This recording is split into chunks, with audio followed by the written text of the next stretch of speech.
tirar o print, não consigo. Depois eu quero aquele print lá que você costuma fazer, fidel, aquele print lá com o número de alunos que tem presente, tá bom? A partir desse momento, nós estamos gravando. Um bom dia a todos, espero que todos estejam bem. Alguns eu já vi pessoalmente, já dei aquele oi, outros ainda não. Então, eu sei que temos uma aluna nova, Poliana Domingues. Seja bem-vindo, Poliana. Não sei se tem mais alguém que não foi nosso aluno no ano passado. Se tiver, identifique-se. Eu sei que a Poliana mandou uma mensagem para mim e sei que é aluna nova. Então, se tiver algum aluno novo, eu peço que se identifique para que eu fique conhecendo, pelo menos virtualmente. Como falei, espero que todos estejam bem, em meios a tempos difíceis, em uma situação que a gente nunca sabe o que vai ser o dia de amanhã. Então, hoje nós estamos online, até uma segunda ordem, até uma determinação da SEDUC, nós estamos aí com um ensino híbrido, ou seja, alguns momentos vocês têm aula presencial e alguns momentos aulas online. Estamos esperando algumas mais orientações, se vai mudar de fase, ou melhor, a fase ele já mudou para a fase amarela, mas ainda não houve a mudança quanto à quantidade de alunos. Então, nesse momento, é 35% de alunos no presencial. Então, vamos trabalhar com o que temos. Como eu falei no início, na pequena introdução que eu fiz antes de gravar, nosso primeiro tema do segundo ano é o imperialismo. Imperialismo e o racismo, levando em conta o racismo de Gubaniel. Acho que é assim que se pronuncia o nome dele. Nós vamos entrar um pouquinho nesse tema. Hoje nós vamos introduzir o tema, mas a partir da semana que vem, a nossa aula vai ser sobre o imperialismo. E aí, sabendo que o imperialismo ele vai ter como consequência a Primeira Guerra Mundial. Então, eu quero que vocês já vão prestando atenção, que eu vou fazer uma retomada do conteúdo do segundo ano, que é a Revolução Industrial, tendo como base principal a Segunda Revolução Industrial.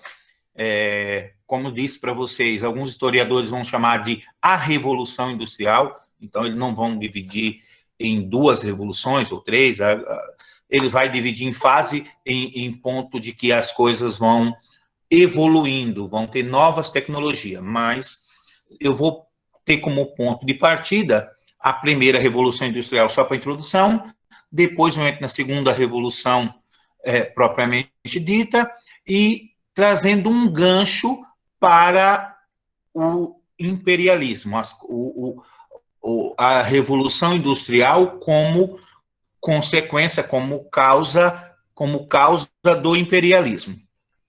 Eu vou começar a transmitir agora, tem 36 alunos presentes, de fato. Se alguém pedir para vocês para entrar, caso alguém mandar mensagem no grupo, porque eu não vou conseguir, deixa eu dar uma olhada se já tem alguma mensagem. Matheus Ferraz.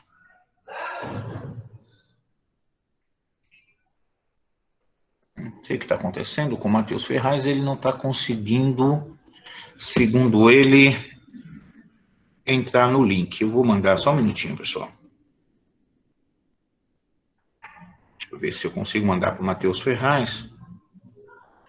E a partir do momento que eu estiver gravando, ou melhor, estiver transmitindo os slides, pessoal, vocês já sabem, eu não tenho acesso àqueles, às vezes aparece o sonzinho aqui no meu ouvido, mas nem sempre eu percebo.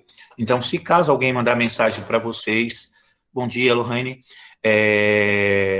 se caso alguém mandar mensagem ou fazer pergunta no chat, por acompanhar, eu peço para vocês transmitirem no microfone. Às vezes, alguns alunos têm vergonha ou dificuldade de falar no microfone, às vezes está sem microfone no computador, coisa do gênero. Se tiver alguma pergunta referente à aula, eu solicito que vocês passem para mim, por gentileza. Então, vamos lá, gente. Aula 1 e 2 de História, terceiro ano A, B e C. Tema, retomada do conteúdo do segundo ano, Revolução Industrial. Essa é o nosso tema.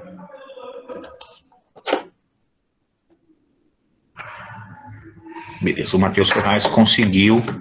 Se mais alguém pedir agora, pessoal, na minha tela eu só vejo os slides. Então, solicito a vocês que me passe se caso alguém...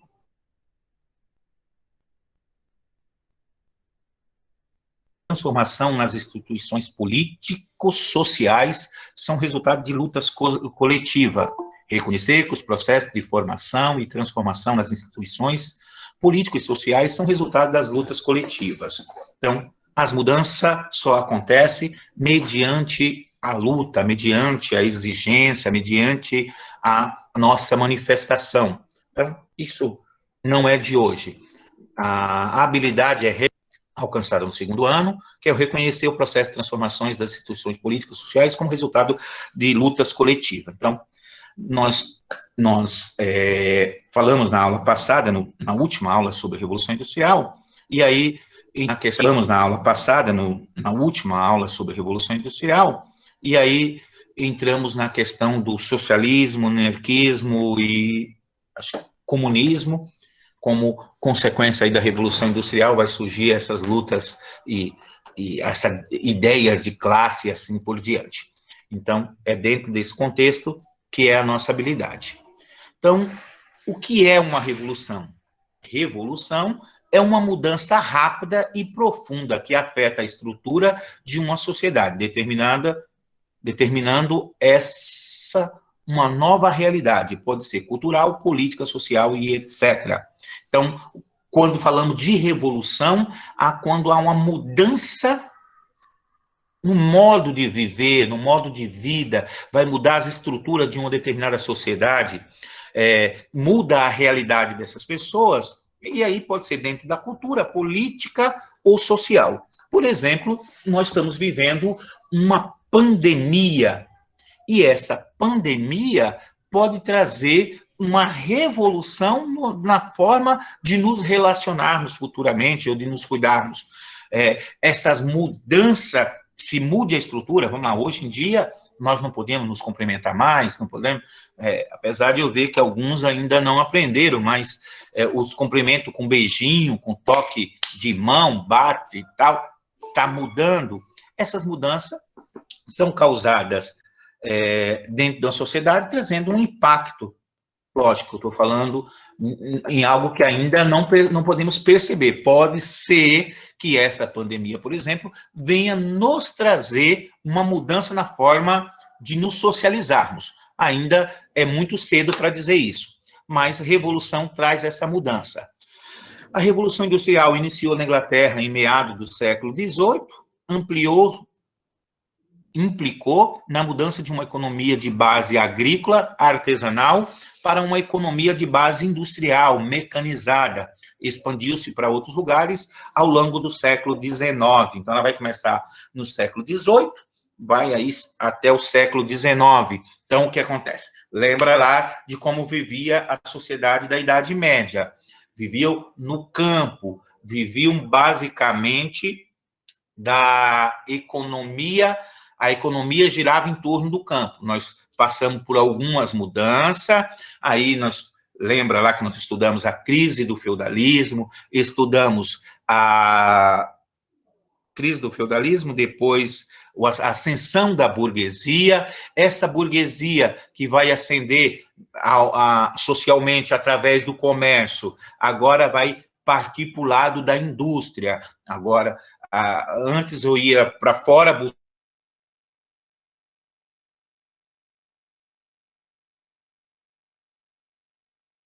Índia, vindo ali do Oriente, essa burguesia vai enriquecer, e ali, no caso da Inglaterra, ela vai ter como pano de fundo o cercamento e começar com a indústria têxtil, a indústria da lã. Você vai cercar as terras para criar ovelha, para tirar a lã, e aí vai surgir as primeiras indústrias têxtil, que é dos primeiros teás e assim por diante. A definição do conceito é o conjunto de transformações técnicas, econômicas, sociais, caracterizada pela substituição de energia física pela mecânica, de ferramenta, pela máquina, da manufatura, pela fábrica. Então, começa as mudanças, o homem vai ir para a cidade e vai ter ali a chamada manufatura. Há uma mudança já nessa sociedade, havia ali uma mudança da troca de ferramentas, por exemplo, a enxada pelo o arado, o fiar à mão pelos teares manuais, mas nesse primeiro momento ainda não há uma mecanização, ainda existia as máquinas nesse primeiro momento, por isso que vamos dizer que a Revolução Industrial, quando chama de segunda, ali acontece a Revolução de fato, vai haver uma mudança no meio de produção, saindo do trabalho individual para as manufaturas. Então, no primeiro momento nós vivíamos no artesanato, aí vem para a manufatura, que tem lá ferramentas manuais e a divisão do trabalho. E depois nós chegamos na produção industrial, ferramentas mecânicas. Então, lá na Idade Média, existia o artesanato, trabalho individual, o artesão fazia lá aquilo que necessitava de acordo com a exigência das necessidades. Aí passamos para a manufatura, e agora você deixa de ser um trabalho individual, as ferramentas começam a surgir, mas a força motriz ainda era humana. Então, humana ou animal. Então, existia lá, no caso de alguns moinhos, que era movido a bois e assim por diante. Só um minutinho, gente, tem... Acredito que alguém pedindo para entrar aqui, só um segundo. Aqui, Matheus Ferraz não tinha conseguido entrar ainda. Seja bem-vindo, Matheus.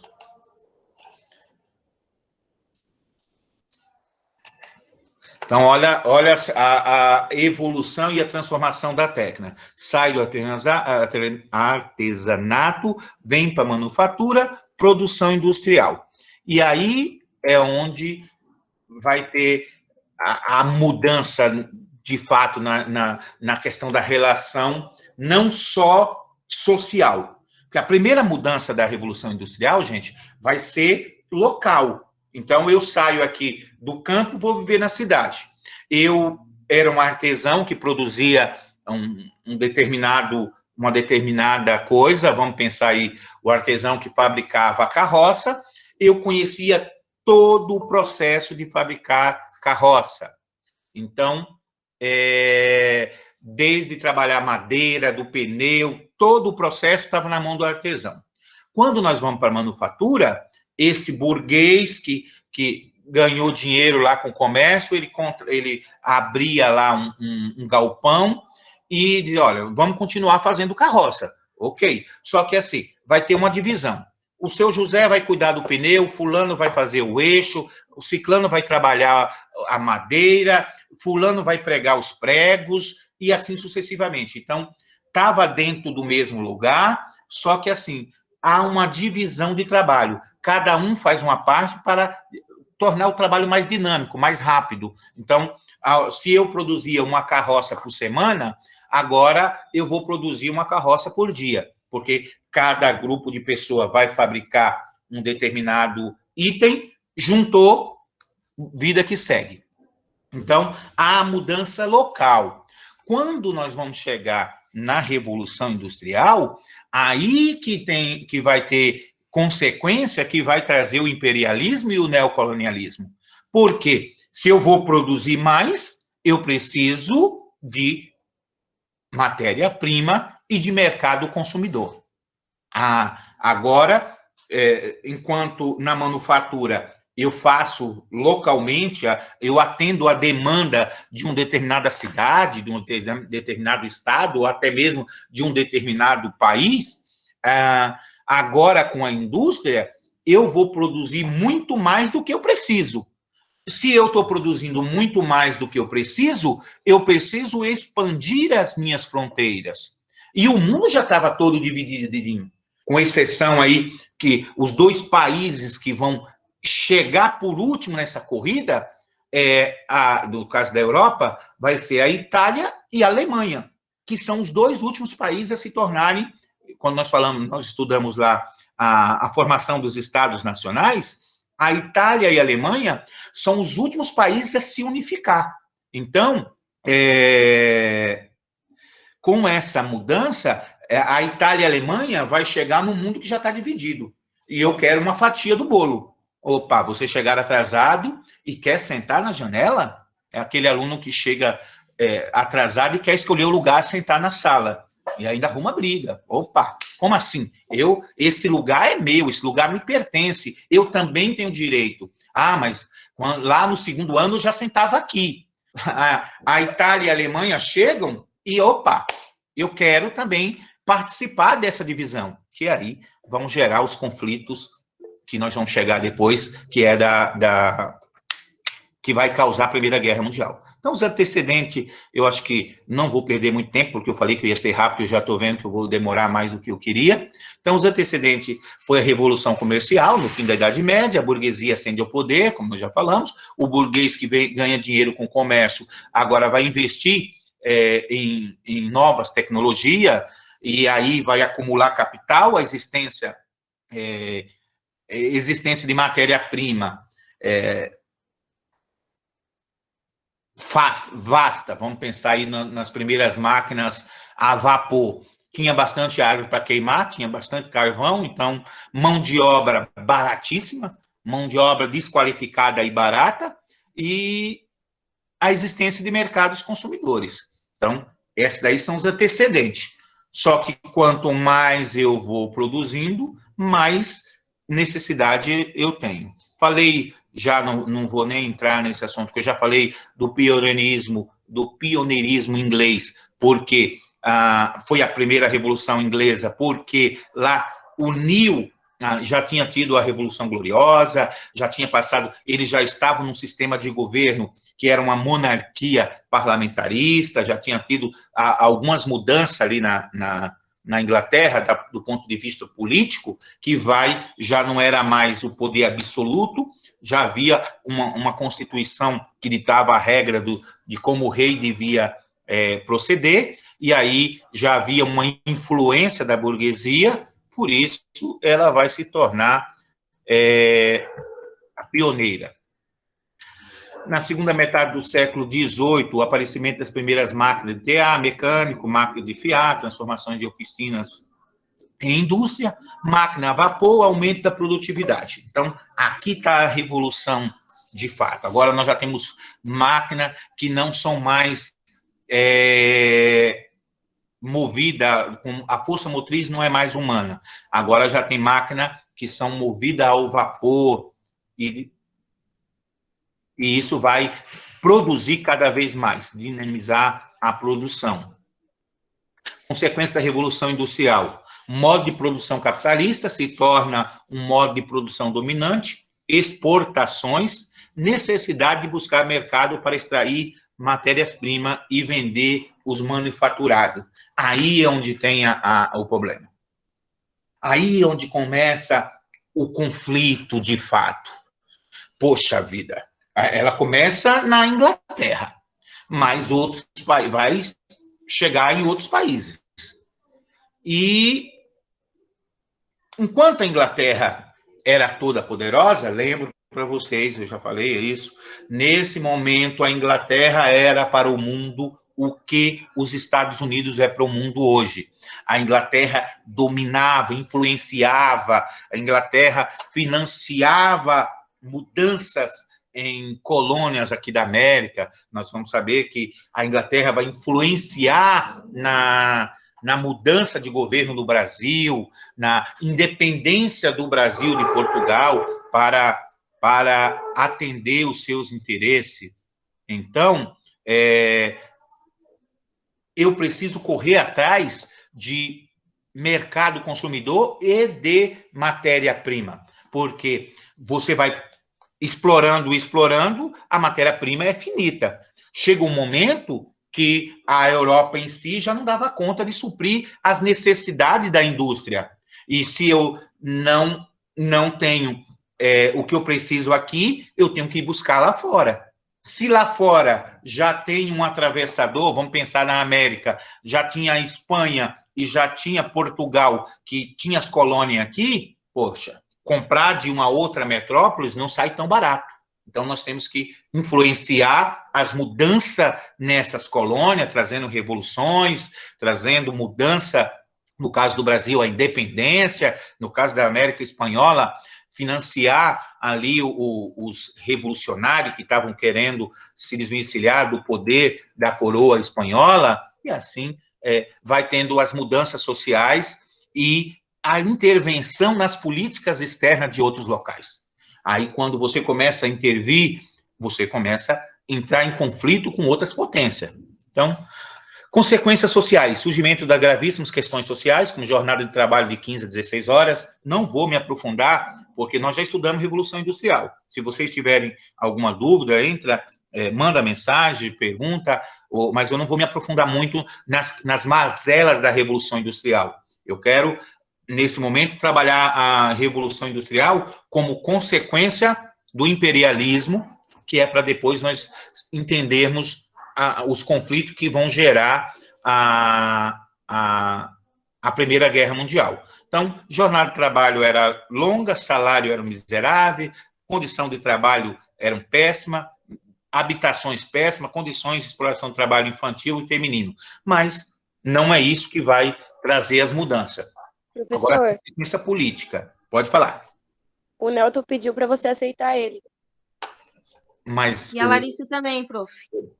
Mas avisa para eles que eu sou casado. Eu vou aceitar hoje, vou aceitar o Nelton, mas não pode ser sempre. Peraí. E a Larissa? Nelton, Yasmin, Tamara, Larissa, não estou vendo aqui não. Peraí. Ó, aceitei vocês, mas é só hoje, tá? Não é sempre que eu sou aceitando, não, que eu sou uma pessoa difícil. Brincadeiras à parte. Vamos lá, gente. Larissa já entrou nessa demanda? Vitória. Vamos lá. Agora, igualdade de direito, desigualdade de fato, sociedade baseada no dinheiro e na instrução. Então, essas são as consequências políticas da Revolução Industrial. Mas também, como disse, não vou entrar nas mazelas. Tem aqui uma foto de como era as cidades dos burgos no período dessa Revolução. Por isso, muitas doenças e as pestes que vocês estudaram por aí, no último ano, era causada por essa situação de extrema miséria. Os bairros operários eram lamentáveis. Como falei, trabalho infantil. Esse é os teares. Aqui o cara se acidentava, perdia a mão, vem outro para o lugar e ele saía com a mão na frente e outra atrás. A mão não, que ele já tinha perdido, né? Aí os bairros operários, fumaça à vontade, porque na grande maioria era máquinas a vapor, era tudo a vapor, então poluição de sobra. As fases da Revolução Industrial. Primeira Revolução Industrial, século XVIII. Então, lembrando, gente, na concepção de alguns historiadores, da maioria dos historiadores hoje, o que existe é a Revolução Industrial. E aqui são fases. Então, elas vão primeira Revolução Industrial do século XVIII, segunda Revolução Industrial, século XIX, terceira Revolução Industrial, primeira Revolução, mecanização e introdução das máquinas a vapor e a carvão.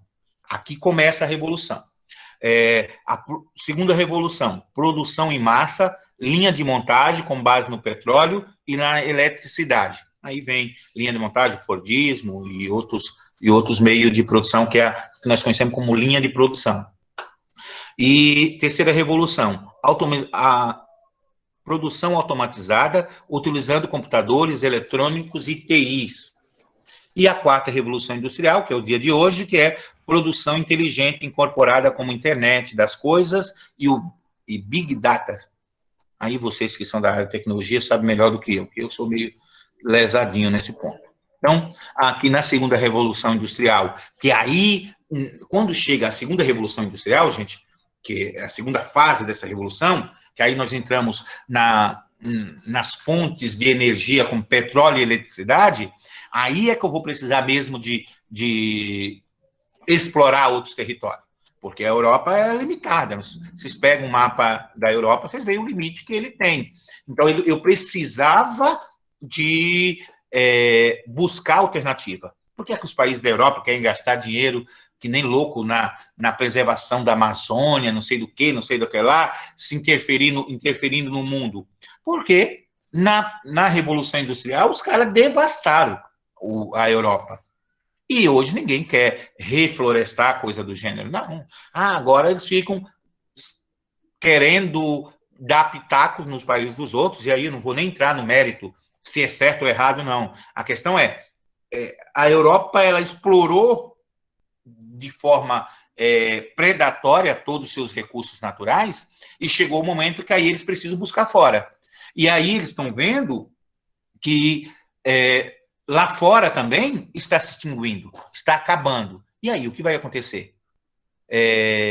Como vai ficar esse planeta? Aí nós já pensamos na ocupação de outros planetas. Você vê que o povo está gastando bilhões, o mundo está morrendo de fome, e eles estão gastando bilhões e bilhões para mandar sonda para Marte, para o raio que os parta, porque eles já perceberam que a Terra é infinita, que vai chegar um momento que a Terra não vai dar conta, o planeta não vai dar conta de tamanha exploração. Então, já estamos tentando aí colonizar outros planetas. Colonizar a Terra já não é mais o suficiente. Já estamos vendo que não vai chegar um momento que não vai ter para todos. Então, ou você acaba com metade da população mundial, que aí nós já vamos a teoria de... Como é o nome dos Vingadores lá? É Thanos? Thanos? Se eu não me engano é isso, quem assiste os Vingadores lá... ter que eliminar metade da população mundial, por isso nós temos todo momento as teoria conspiratória, que o vírus foi criado para diminuir a população mundial, blá, blá, blá, blá, blá, blá, porque a Terra não suporta mais esse gafanhoto chamado ser humano que só destrói. Então, estamos buscando alternativas em outros planetas. Daqui a pouco nós vamos ter a invasão dos aliens lá, dos filmes de Hollywood, porque... nós já saímos do planeta Terra e já queremos explorar outros mundos. A guerra dos mundos lá dos filmes de Hollywood. Segunda Revolução Industrial, segunda metade do século XIX a início do século XX, principal matéria-prima, ferro fundido com ar frio, maior resistência de formação, ou seja, o aço. Olha, agora nós estamos precisando buscar cada vez mais algo resistente, então nós estamos buscando aí, na segunda metade eles focaram no aço, hoje nós já temos outros materiais que são mais resistentes do que o aço, e assim por diante.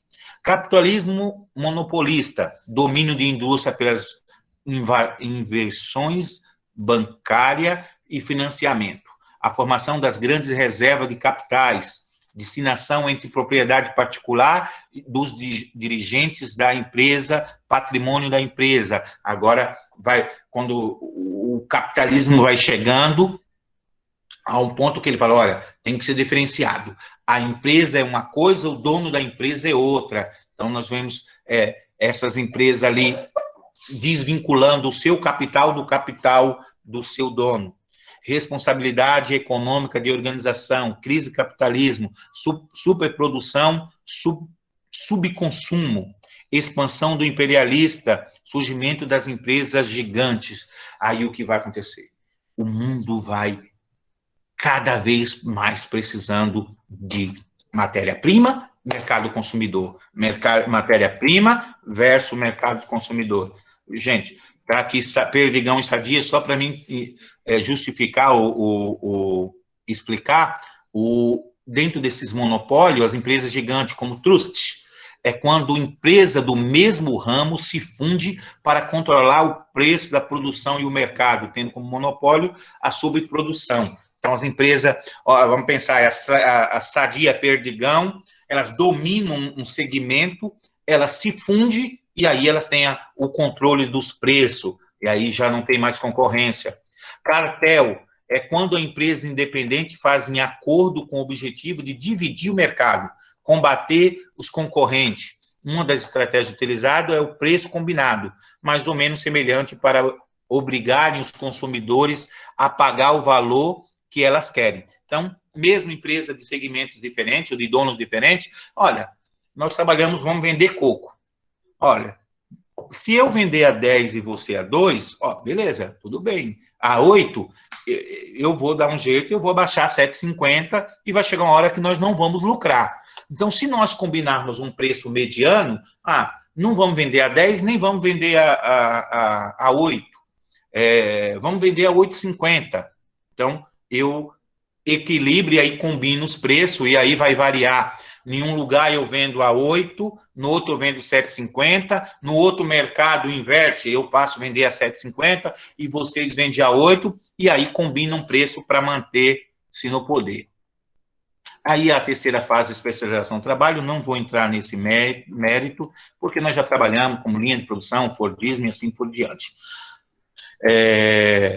Essa parte eu vou deixar apenas como controle para vocês, mas aí, nessa revolução industrial, gente, aí vem, à medida que a tecnologia vai chegando, você vai encurtando distância. Então, máquinas a vapor, como o trem, a locomotiva, os barcos a vapores, depois a combustível, depois a invenção do telefone, do telégrafo, essas mudanças que vão acontecendo vão diminuindo a distância do planeta, do território.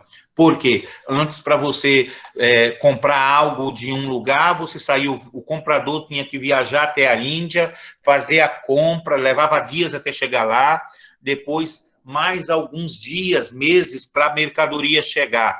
Agora, com a invenção do telégrafo, eu mando um telégrafo para um determinado funcionário que está fora, ou um representante da minha empresa que está lá fora, e rapidinho aquilo vai chegar de volta. Então, você vai ter ali a aproximação, você tem agora mais produtividade. E se eu tenho mais produtividade, eu preciso dominar. E aqui tem um homem representando ali braços esticados e pernas como tentando estar em todo o planeta, em todo o mundo, trazendo a Europa, a África, a América, sendo uma coisa só, neocolonialismo. Essas são as fases do ludismo, o movimento que nós trabalhamos na aula passada, carcismo, são as mazelas que eu falei para vocês da Revolução Industrial, mas não é o nosso foco. Está aqui também a aula do segundo bimestre, nós trabalhamos assim a nova forma de pensamento político. Dentro desse contexto do capitalismo, surgem algumas sugestões ou tentativa de mudança de forma de pensar. Então, a alternativa ao capitalismo, vem o socialismo, ao comunismo e ao anarquismo. Não é tema da nossa aula de hoje, só mesmo para que você, lógico, lembrando sempre, não é tema, mas ao mesmo tempo está ligado, que quando nós formos lá estudar Primeira Guerra Mundial, Segunda Guerra Mundial, você vai ver que aqui vai estar tudo englobado, vai ser tudo, uma coisa vai trazer outra. Aí vai ter do lado grupos capitalistas, do lado grupo socialista, nós vamos prestar atenção que em alguns momentos isso daqui vai vir à tona. Então, Revolução Industrial, capitalismo dominando tudo, aí chega o socialismo, anarquismo e comunismo como uma alternativa ao capitalismo, e isso vai também gerar conflitos lá na frente. Para melhorar os seus conhecimentos, veja o filme Germinal, não consigo, Oliver, e conheça o surgimento da luta de classe entre trabalhadores e patrões no período da Revolução Industrial. Então, se vocês quiserem depois, quem gosta de assistir filme, entender um pouquinho as lutas de classe dentro da Revolução Industrial, eu deixo esse filme como sugestão. Por fim, como isso me afeta? A Revolução tornou o método de produção mais eficiente. Os produtos passaram a ser produzidos mais rapidamente. barateando o preço, estimulando o consumo. Por outro lado, aumentou também o número de desempregados. As máquinas foram substituindo aos poucos a mão de obra humana. A poluição ambiental, o aumento da poluição sonora, o êxodo rural e o crescimento desordenado das cidades também foram consequências nocivas para a sociedade. Até os dias de hoje, o desemprego é um dos grandes problemas nos países em desenvolvimento. Gerar emprego tem se tornado um dos maiores desafios do governo no mundo todo. No Brasil, nem se fala. Os empregos repetitivos e poucos qualificados foram substituídos por máquinas máquinas e robôs. As empresas procuram profissionais bem qualificados para ocupar empregos que exigem cada vez mais criatividade, múltiplas capacidades. Mesmo nos países desenvolvidos, tem faltado empregos para a população. Então, tudo isso vai nos afetar da forma que, às vezes, a tecnologia, as máquinas nos encantam, e aí fala, poxa, Ari, mas pensa, você entra hoje numa empresa, numa Volkswagen, por exemplo, tem robô que faz isso, que pinta um carro em questão de minutos, segundos. O robô faz uma atividade que o ser humano levaria horas para fazer. Sim, mas o ser humano está ficando desempregado. A Volkswagen, que empregava mais de 20 mil funcionários há um tempo atrás, cerca de 20 mil funcionários no auge, hoje não tem, acho que 4 mil aqui no Brasil. Então, aqui tem uma crítica ao sistema de produção da linha de produção. Vou me aposentar e amanhã... Voltando. Vou me aposentar amanhã e sabe o que vou fazer? Andar até o fim dessa linha de montagem e descobrir o que estou fazendo há 30 anos. Então, é uma crítica à alienação que as linhas de montagem traziam, que as pessoas perderam a noção do que faziam. Beleza. Falamos da Revolução Industrial e aí vem o nosso tema desse... Agora vai começar a aula de fato, beleza? Brincadeira. Só vou introduzir o neocolonialismo. Conceito de imperialismo. O imperialismo foi um processo de submissão das nações periféricas, agroexportadoras e pouco industrializadas.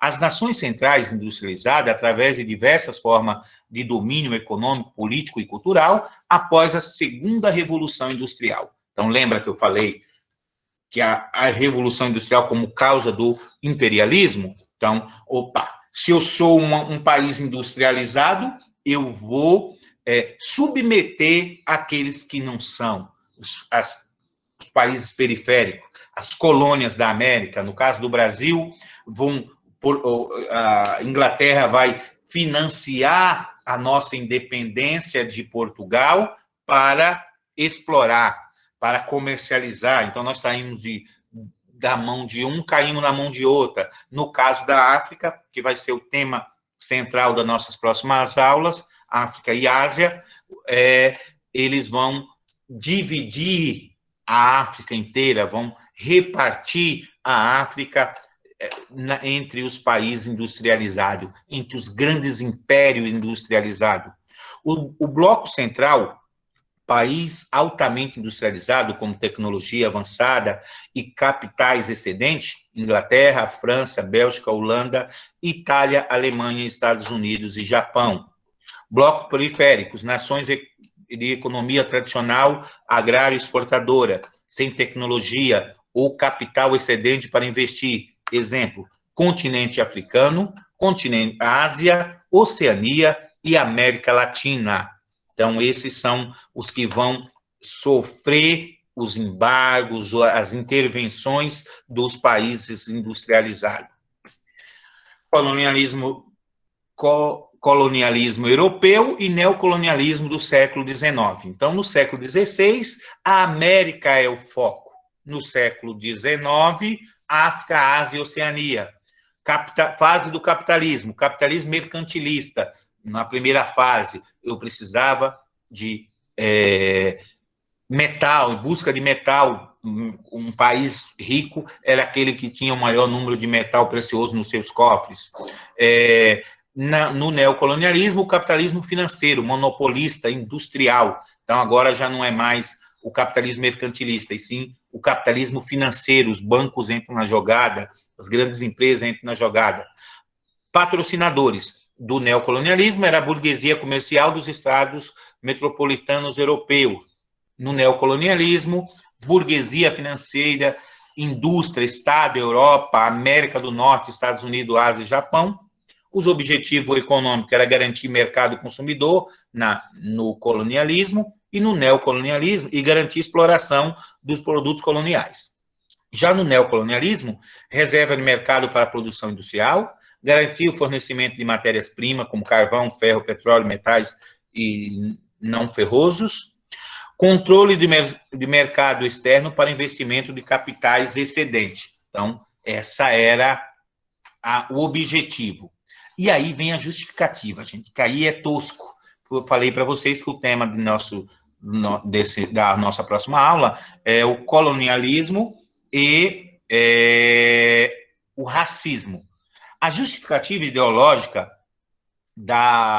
do colonialismo era a expansão da fé. Então, Portugal vem para o Brasil, trazendo dentro dos seus navios os padres, me fugiu a memória, fugiu, mas os padres, os países vinham com os padres, com os freis e assim por diante, para catequizar. Vamos levar a fé a esse povo sem fé. Tadinho dos índios lá, são selvagens, não conhecem o Deus cristão. Então, vocês vinham aqui, o jesuíta, lembrei o nome do que eu queria. Então, era dentro dos navios vinham os exploradores, junto com eles os jesuítas, numa mão a cruz, na outra a espada. Aceita Jesus ou morra.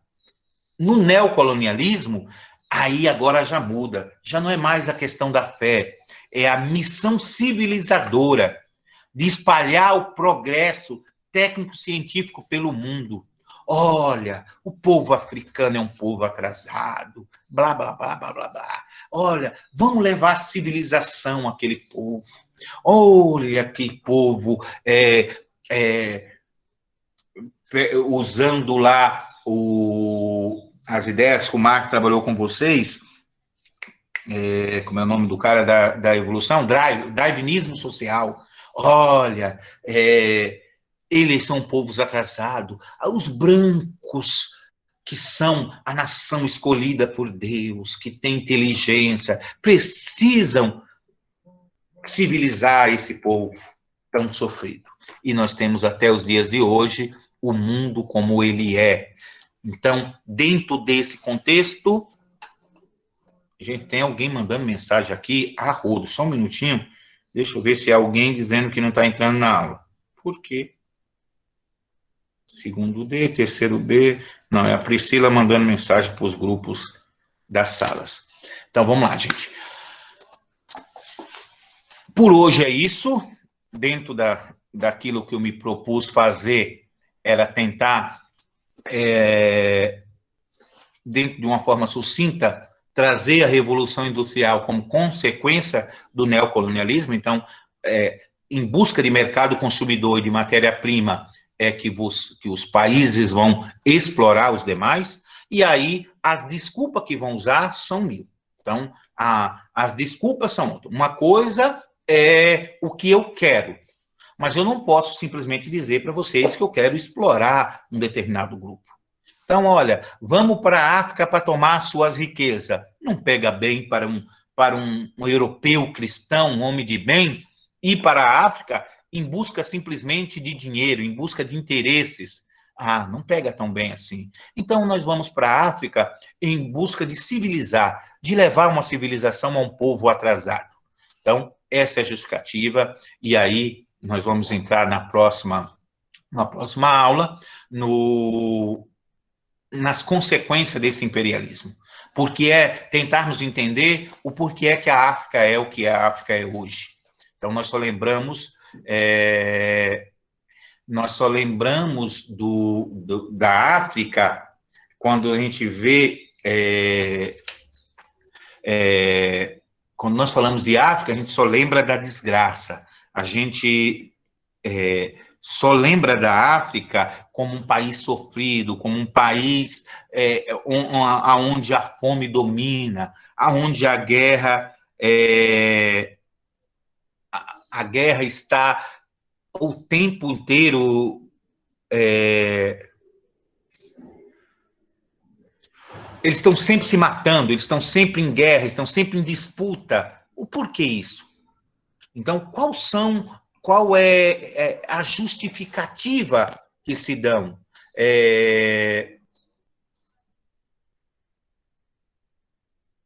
Como você vai explicar tudo isso? Aí nós vamos tentar entender, que as consequências desse racismo estrutural, a consequência dessa visão de mundo de uma África atrasada e não civilizada, é consequência da forma que ela foi explorada. Deixa eu só dar uma olhada aqui no chat, porque parece que tem alguma pergunta.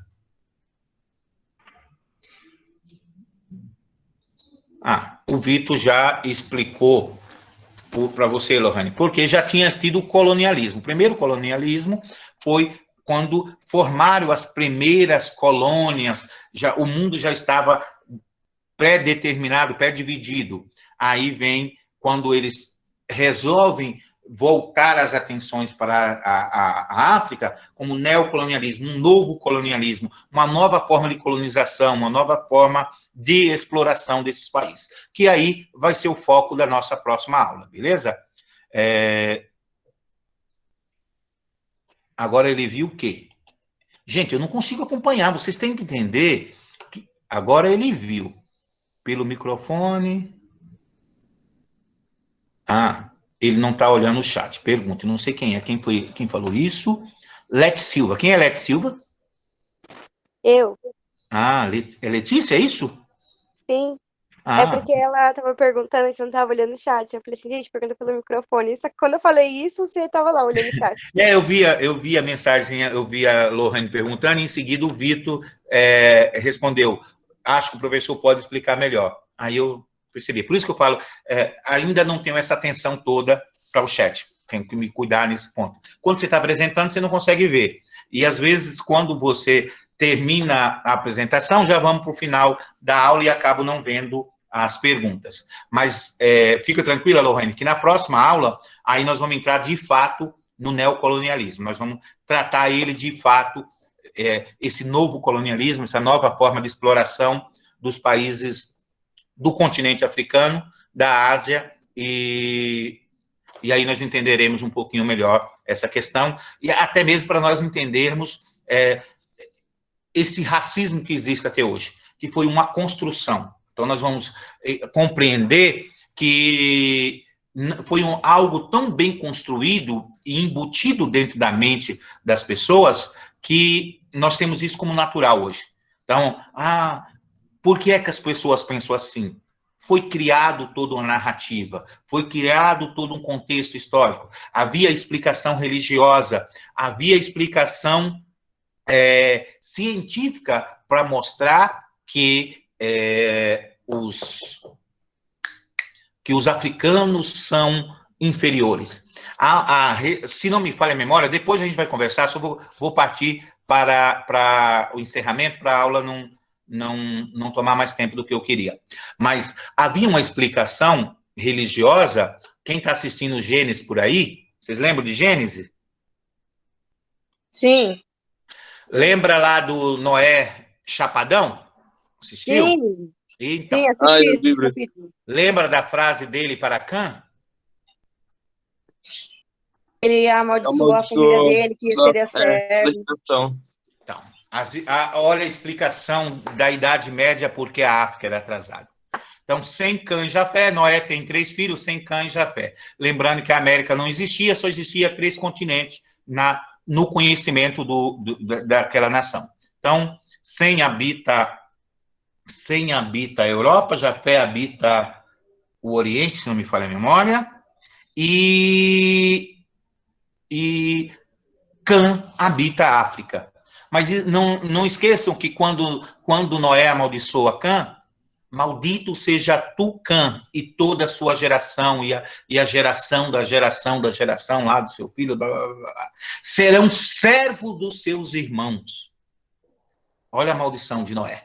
Ah, a África é assim porque ela foi amaldiçoado. São descendência de Cã. Cã foi amaldiçoado por Noé, e Noé diz que eles teriam que servir aos seus irmãos. Então, olha, é Deus que quis assim. Então, a África, ela é atrasada, ela foi escravizada porque tinham toda uma explicação religiosa. A explicação científica, que nós vamos entrar mais um pouquinho profundo na próxima aula, o darwinismo social. Darwin vai falar da evolução das espécies, que as espécies que melhor se adaptam, alguma coisa do gênero, e aí ele vai dizer o quê? Vão corromper, não é que Darwin falou isso, eles vão pegar a teoria de Darwin e colocar no darwinismo social. Darwin vai falar das espécies e tal, e eles vão trazer para o social. Aí vão dizer, olha, o negro, ele é atrasado. O negro, ele não passou ainda pelo processo revolucionário, então ele é uma espécie quase que animal, é uma espécie, eles são tão sem inteligência que chegam a ser animalesco. Então, quando você escravizava o negro, você não estava escravizando um humano. Primeiro, não tem alma, são amaldiçoados por Deus na maldição de Noé. Segundo, não tem inteligência. Se não tem alma, não tem inteligência, é um animal. Se é um animal, como eu domino um cavalo, como eu domino um burro e ponho para trabalhar, eu posso fazer a mesma coisa. Então, estava justificado ali o porquê você poderia escravizar esse negro e fazer o que fazer. Então, do ponto de vista, tanto que você vê lá no colonialismo, quando o negro era tirado da África, a primeira coisa que fazia era mudar o seu nome e batizá-lo. Opa, agora você tem um novo nome, agora você tem um nome de batismo.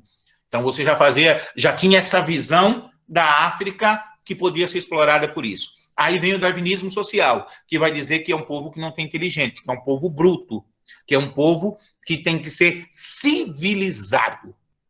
E aí as consequências são até o dia de hoje. Nós temos, até os dias de hoje, você vai encontrar pessoas achando que são superior por causa da porcaria da cor da pele. Perdão pelo porcaria, mas eu fico indignado quando eu ainda vejo, no século XXI, gente com a cabeça tão pequena que acha que a cor da pele o traz melhor, que a sua condição de nascimento o faz melhor. Então, essa é uma doença humana. Mas vamos entrar nisso. Deixa eu ver só a mensagem aqui que alguém mandou, para mim partir para o finalmente. Vitor. O contraste que o neocolonialismo causou foi algo tão grande que influenciou diversas guerras civis internas, problemas socioeconômicos que duram até hoje, junto de duas guerras, das duas grandes guerras. Isso mesmo, Vitor, nós vamos tratar, porque o primeiro momento a gente pensa que a África aceitou isso passivamente. Nós vamos entender na próxima aula que não foi, nós vamos tentar entender o mapa da África, que ela foi dividida. Quando você pega o mapa da África, vocês veem que ela tem linhas retas. Ao contrário de nosso contorno do Brasil, que você vê lá o Brasil todo bem contornado, quando você vai estudar a partilha da África, você vai ver que eles jogaram o mapa da África em cima de uma mesa, passaram a régua e ali foi dizendo, olha, isso aqui pertence à Alemanha, isso aqui pertence à Itália, isso aqui pertence a José, Joaquim e João. E não leva em conta a diversidade social e cultural que tinha dentro desse país, que aí essas consequências vão trazer até os dias de hoje a situação que a África é até agora. Beleza? Mas na próxima aula eu prometo que nós tratamos disso. Um beijo no coração de todos. Se tiver alguma pergunta, façam. Ó, 144 alunos, nós estamos terminando a aula, Vitor. Manda para mim esse print, por favor. Tem 144 alunos presentes. A minha vista está boa, tenho certeza. Um abraço a todos, um bom final de semana. Na próxima aula, quem foi a aluna nova? Seja bem-vinda, desculpa, me fugiu o nome dela agora. Está presente ainda? Aluna nova, diz um oi no chat. Eu acho que ela já saiu. Mas um beijo no coração de todos e até a nossa próxima aula. Chat, professor. Oi? Ela disse um oi no chat. Ah, agora deixa eu ver o nome dela. Fugiu. Poliana, é isso? Poliana, seja bem-vinda e até a próxima aula. Semana que vem, Poliana, eu mando no grupo algumas questõezinhas, algum formulário sobre a aula de hoje, tá bom? E na outra semana, aí nós teremos uma aula sobre o colonialismo. Vou parar a gravação.